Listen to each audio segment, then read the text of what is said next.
langsung saja. Yang pertama itu ada kapasitor. Ini adalah kapasitor. Kapasitor adalah komponen elektronik yang berfungsi untuk menyimpan energi dalam bentuk muatan listrik. Komponen ini terdiri dari dua pelat logam yang dipisahkan oleh bahan isolator yang disebut dengan dieelektrik. Saat kapasitor diberi tegangan muatan positif dan negatif terkumpul pada kedua pelatnya, dan energi ini disimpan hanya untuk sementara. Kemudian cara kerja kapasitor akan menyimpan muatan listrik ketika diberikan sumber tegangan, tetapi muatan ini tidak bertahan lama karena sifatnya hanya sementara. Jika kapasitor dihubungkan ke rangkaian lain, energi yang tersimpan akan dilepaskan untuk digunakan. Kemudian fungsi utama kapasitor yang pertama menyimpan energi menyimpan energi untuk waktu yang singkat seperti pada lampu flash kamera, menyaring sinyal, misalnya mengurangi noise dalam rangkaian audio atau power supply. Kemudian mengatur arus listrik dalam rangkaian AC dan DC. Mengatur arus listrik dalam rangkaian AC dan DC. Kemudian jenis-jenis kapasitor. Jenis-jenis kapasitor itu ada kapasitor keramik yang ukurannya kecil digunakan pada frekuensi tinggi. Kemudian kapasitor elektrolit memiliki kapasitas besar digunakan untuk menyimpan energi dalam waktu yang lebih lama.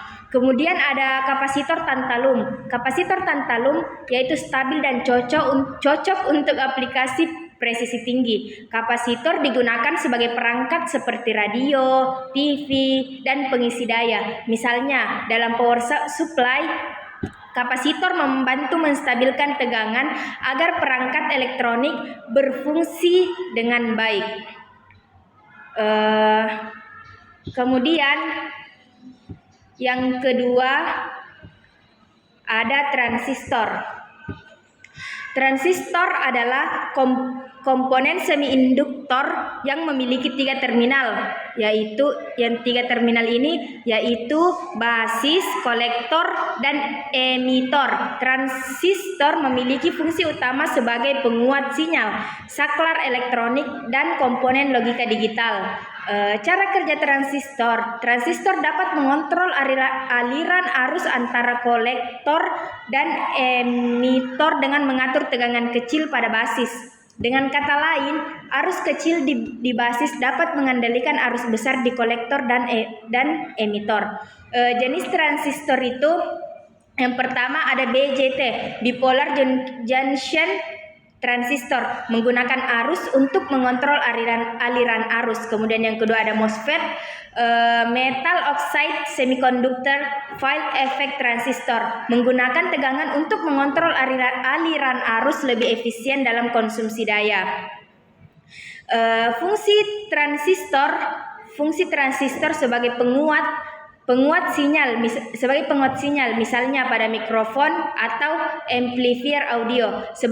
Yang kedua sebagai saklar elektronik, menggantikan saklar mekanik seperti dalam sirkuit otomatis. Kemudian yang ketiga digunakan dalam rangkaian logika digital pada prosesor dan komputer. Transistor adalah inovasi besar dalam dunia elektronik yang memungkinkan perangkat elektronik menjadi lebih kecil dan lebih canggih. Kemudian ada induktor. Induktor adalah komponen pasif yang berfungsi menyimpan energi dalam bentuk medan magnet saat arus listrik melewatinya. Bentuk induktor biasanya berupa kumparan kawat. Cara kerja induktor: ketika arus listrik mengalir melalui kumparan, medan magnet terbentuk di sekitar kumparan tersebut. Jika arus dihentikan, medan magnet ini akan runtuh menghasilkan tegangan balik. Kemudian Fungsi induktor adalah menyimpan energi dalam medan magnet untuk digunakan kembali. Kemudian menyaring sinyal seperti menghalangi frekuensi yang tinggi pada rangkaian listrik.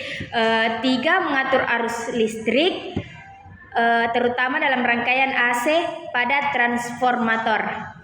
Induktor banyak digunakan dalam perangkat komunikasi, dalam perangkat komunikasi cetak daya dan radio. Contohnya dalam adaptor atau charger. Induktor membantu mengatur tegangan untuk menjaga kestabilan perangkat.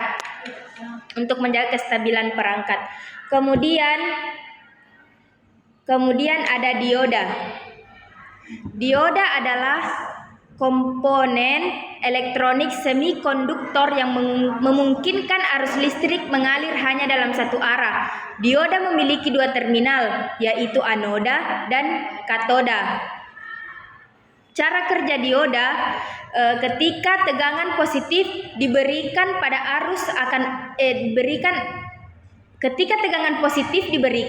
anoda, arus akan mengalir dari anoda ke katoda. Sebaliknya, jika tegangan negatif diberikan pada anoda, dioda akan memblokir arus. Kemudian, fungsi dioda yang pertama sebagai penyeara arus, yaitu mengubah arus bolak-balik AC menjadi arus searah, yaitu DC. Yang kedua sebagai pelindung rangkaian, mencegah kerusakan akibat atau arus balik.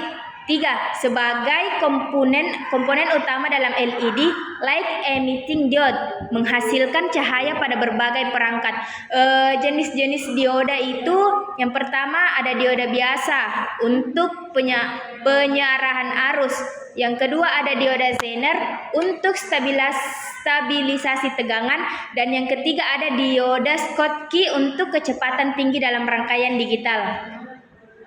Dioda sangat penting pada adaptor power supply dan perangkat optoelektronik seperti remote pada TV. Kemudian ada IC atau integrated circuit. IC atau integrated circuit adalah rangkaian elektronik yang menggabungkan komponen seperti transistor, resistor, dan kapasitor dalam satu chip kecil. IC adalah inti dari hampir semua perangkat elektronik modern. Kemudian cara kerja IC.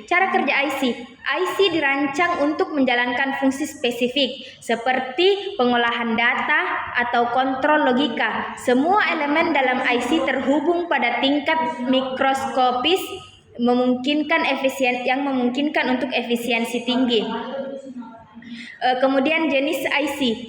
IC yang pertama itu ada IC analog, digunakan dalam penguat sinyal atau rangkaian audio. Kemudian IC digital untuk logika digital dalam komputer dan mikroprosesor. Yang ketiga ada IC microcontroller, digunakan dalam sistem kontrol seperti robotika. Kemudian fungsi IC menghemat ruang dan energi karena ukurannya kecil. Kemudian yang kedua, mengendalikan sistem elektronik seperti smartphone, komputer, dan perangkat pintar lainnya. IC membuat perangkat elektronik lebih canggih dan multifungsi. Contohnya prosesor di komputer atau smartphone. Smartphone adalah salah satu bentuk IC. Kemudian yang terakhir ada resistor. Resistor adalah komponen pasif yang digunakan untuk menghambat aliran arus listrik dalam bentuk rangkaian nilai. Hambatan resistor dinyatakan dalam 1 ohm. Cara kerja resistor bekerja dengan mengubah energi listrik menjadi energi panas melalui hambatan. Semakin besar nilai resistansi, semakin kecil arus yang mengalir. Fungsi resistor mengatur arus listrik, melindungi komponen seperti LED dari kerusakan akibat arus berlebih. Yang kedua, membagi tegangan dalam rangkaian listrik, digunakan dalam rangkaian filter atau pengatur waktu atau timer. Jenis resistor yang pertama resistor tetap yang nilai hambatannya tetap, kemudian resistor variabel yaitu potensiometer nilainya bisa diatur, dan termistor hambatannya berubah sesuai suhu. Resistor sangat umum digunakan misalnya dalam sirkuit sederhana seperti lampu LED hingga perangkat elektronik kompleks seperti televisi. Cukup sekian yang dapat saya sampaikan. Kurang dan lebihnya mohon dimaafkan. Sekian, assalamualaikum warahmatullahi wabarakatuh.